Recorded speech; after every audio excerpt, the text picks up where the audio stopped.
तो आज हम बात करेंगे डेमोक्रेसी की तीसरी और सबसे जरूरी अंग जुडिशरी अर्थात न्यायतंत्र के बारे में। भारत, जहां लाखों लोग न्याय के लिए अदालतों का रुख करते हैं, आज एक बड़ी चुनौती का सामना कर रहा है। भारत के अदालतों में 5 करोड़ 38 लाख केसेस पेंडिंग है। यह सिर्फ संख्या नहीं, यह उन लोगों की दुख भरी कहानी है जिन्होंने न्याय के इंतजार में अपना कई कीमती वर्ष बिता दिए। सितंबर 2025 तक सुप्रीम कोर्ट में लगभग 87,000 केस, हाई कोर्ट में 63 लाख केस और डिस्ट्रिक्ट कोर्ट में 4 करोड़ 75 लाख केसेस पेंडिंग है और लगभग 2 लाख ऐसे केसेस हैं जिसमें कि लोग 30 साल से न्याय का इंतजार कर रहे हैं और 2000 ऐसे केसेस हैं जिसमें कि लोग 50 साल से न्याय का इंतजार कर रहे हैं। भारत का सबसे ज्यादा लंबा चलने वाला केस तो 72 साल बाद 2006 में उसका सेटल हुआ। उस केस का नाम है बरहमपुर बैंक केस। बिहार का एक युवक जिस पर मर्डर का आरोप था, उसे 28 साल बाद 2022 को बाइज्जत बरी किया गया। ऐसे मामले भारतीय न्याय तंत्र पर बहुत बड़ा सवाल करता है और भारतीय न्याय व्यवस्था पर विश्वास कम करती है। आखिर इतना ज्यादा पेंडिंग केसेस क्यों बढ़ रहे हैं? 2007 में एक ऑर्डर के मुताबिक हर 10 लाख नागरिक पे कम से कम 50 जजेस होना चाहिए, लेकिन 2025 में भी भारत में ये दर 10 लाख जनसंख्या में 21 जजों का है। 2025 के डेटा के हिसाब से अभी भी भारत में 56,000 जजों की पद खाली है।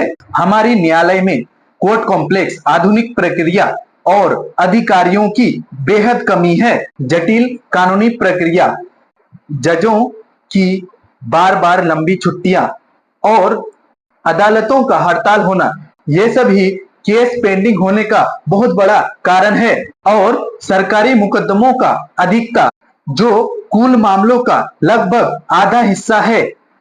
न्याय में देरी होने से आम जनता का बड़ा नुकसान होता है। इससे कैदियों की संख्या बढ़ती है, जिसमें कि आधे से ज्यादा अंडर ट्रायल कैदी हैं। व्यापारियों और आम लोगों को आर्थिक नुकसान होता है।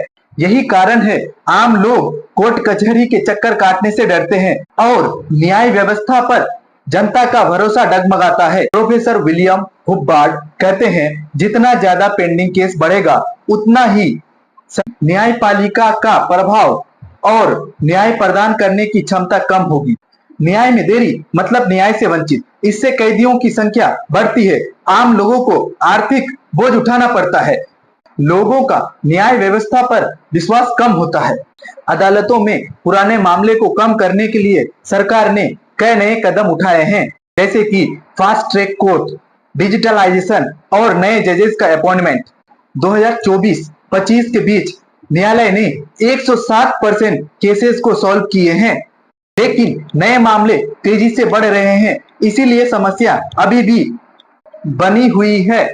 एक्सपर्ट सुझाव देते हैं कि जजेस की संख्या बढ़ाई जाए, पुराने कानून को सुधारा जाए, लोगों को कानून के बारे में जागरूक किया जाए, लोगों को कानून और अल्टरनेट डिस्प्यूट रेजोल्यूशन के बारे में बताया जाए। इन केसेस भारत की न्याय तंत्र का एक गंभीर समस्या है, लेकिन हम आशा करते हैं कि हम जल्द ही आने वाले समय इस समस्या से निकल जाएंगे। हमारे न्यायालय से जो विश्वास खत्म हो रहा है, फिर से विश्वास होने लग जाए। अगर आपको मेरी ये वीडियो पसंद आई तो वीडियो को लाइक करें और चैनल को सब्सक्राइब करें।